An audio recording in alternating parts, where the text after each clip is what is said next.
you have mentioned, and I also saw this on the website, that the Fae, the elementals, used to be a part of our world, and we used to be able to see them. Is that correct? Yes. Actually, there's historical documentation of this. There's an actual chronicling of the history of the Fae going through the royal lines, especially in the Celtic countries, and the history of where they came from and how royalty became. That's a whole rabbit hole. We don't need to go down necessarily, but a royalty meant something completely different back then. So you had a crown and it signified your wisdom and your, what's the way to put it here? You're a protector of the elemental and human realms.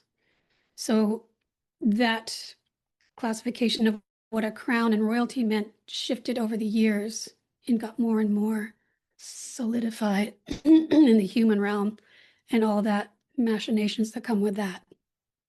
But it's actually, you can follow the lineages down, right down to present day, Lady Diana being one of the major carriers of those lines.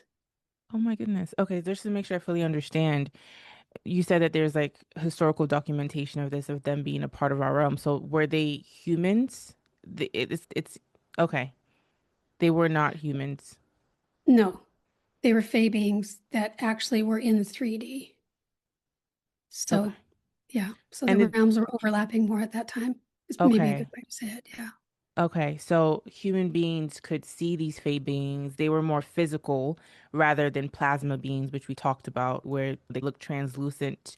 To humans who can see them currently, they look translucent. They don't seem solid. But there was a time where there was an overlap with our realm, and we could actually see them and touch them. Yes. And we mated with them. And that's how they came into our human bloodline.